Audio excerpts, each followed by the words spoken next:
I have an ultra serious warning and topic for you guys today.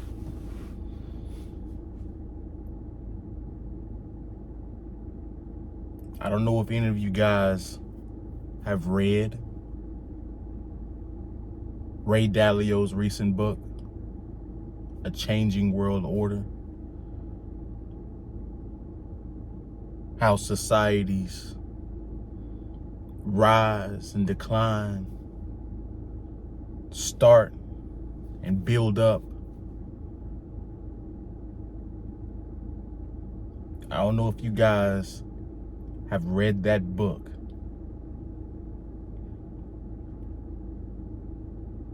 but for me, just listening to it on Audible and getting halfway through it, guys, we're in major trouble.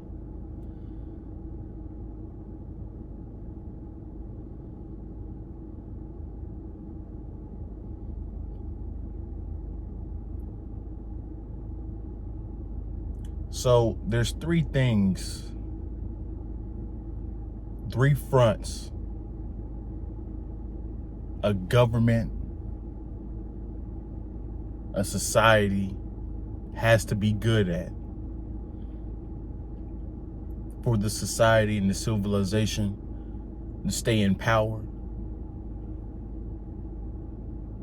to be successful, to be long lasting. There's the big three, he calls it.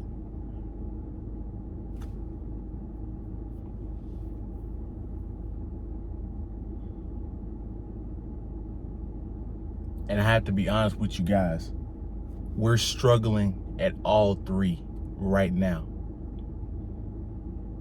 Which means what? America is not at the top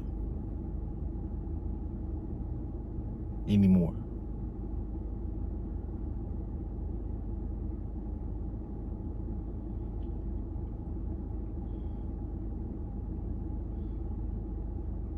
So let me break down the top three. For a country to be successful, one of the big three it has to have is good, financial, stable decisions. Decisions that stimulate productivity of the middle class. Good economic and financial decisions when it comes to having a stable, what's the word? It just slipped my mind. It literally, I had it and just slipped out of my hands right when I was going to say it. Here it is. You have to have good financial decisions when it comes to borrowing and paying back your debts.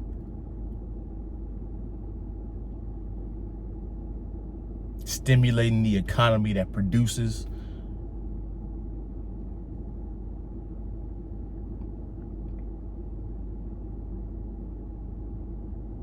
And right now, we're invoking our government leaders are invoking policies. See, you guys, they recently had a new housing, what's the word for it? I want to say law or bill, right? But it basically punishes homeowners with good credit. So if you have good credit and you have a house, you're going to get taxed a little bit more than you should be because they're trying to equal the playing field for people with bad credit. So guess what? The people with bad credit that should be paying astronomical fees, their fees are being brought down a little bit, and those fees have been added to you. So you're being punished for having good credit. I found this on the web.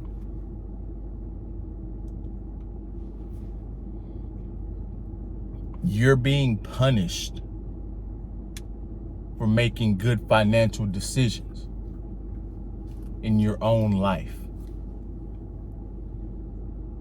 The U.S. has massive amounts of debt right now.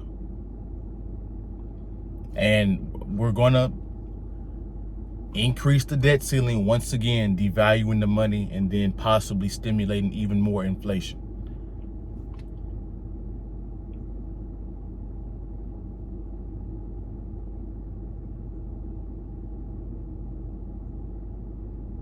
The middle class is slowly eroding away. So we're failing, number one. Number two, internal conflict.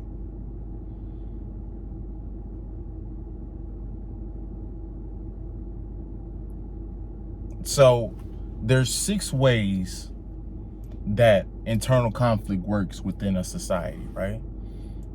1 and 6 go hand in hand. 6 is the civil wars. You have to have a absolute winner. And the winners from 6, stage 6, go to stage 1 and redefine the society. Design the society how they think it should work. Implement policies, implement certain economic policies whatsoever, right? So from that point up, step 1 and step 2 are about that. Building financial institutions, right? The society is heading upward. Stage 3 and stage 4 are the peak. The society's booming. We're making good financial decisions internally. We're being innovative. The middle class is massively productive. Education, organization is at the top levels.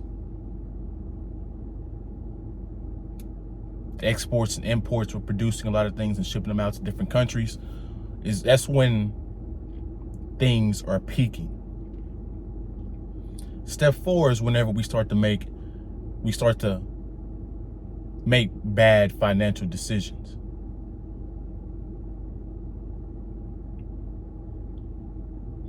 We start to devalue our values of religion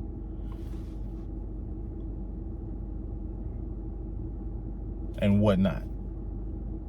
All the different things that come with an internal structure of a government or a society. Now we're in step 5. And Ray Dalio clearly states in his book that out of the 6 cycles, the United States is clearly in step 5. We're divided internally at almost every level. There's no middle class. There's bad financial decisions. We can't even come together and make a solid decision on what a man is and what a woman is. These are evidence of a society declining. And we're one step away from a civil war.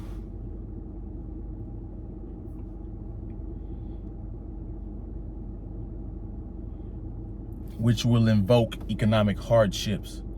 We're already seeing in step 5 the wealth gap widening. And if you have a wealth gap that's widening, when you have the poor in excess, the majority of the people are poor, they're going to start an unrest against the smaller, richer class. We see this today, January 6th. There's more and more unrest going on. I was just reading today, somebody got shot. 4 people actually got shot in a city that's not even 5-10 minutes away from where I live. The unrest is starting. This whole thing is starting to unravel right before our eyes.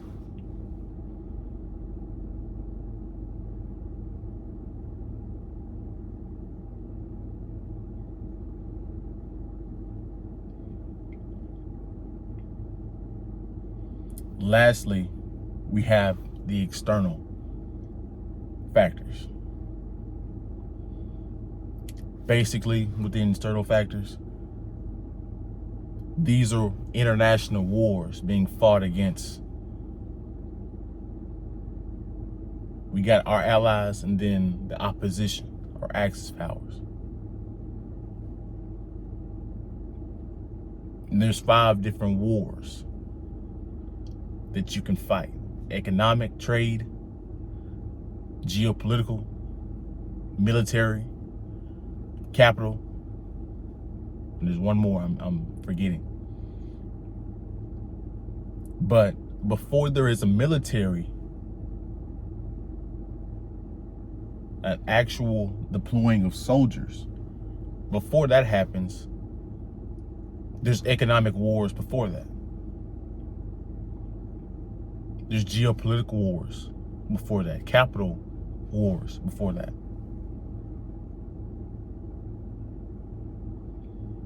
Matter of fact, this is a 10-year thing. And if you're paying attention,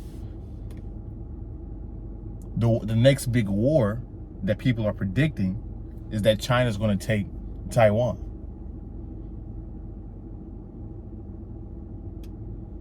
We have the Ukraine already happening. That's geopolitical. NATO, along with an actual military war.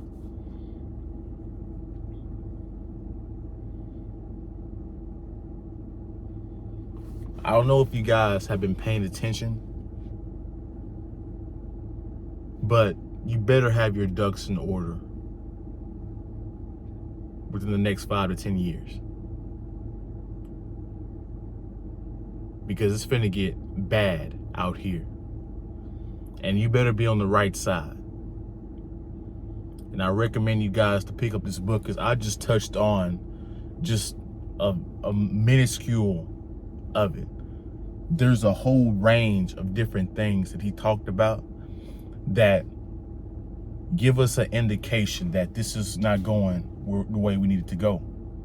Our political leaders are not making the right decisions.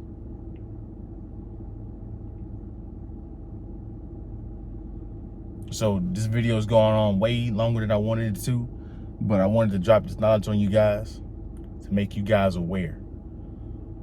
So before we get up out of here, go ahead and like, comment, subscribe, share the video if you like the video, and we're out.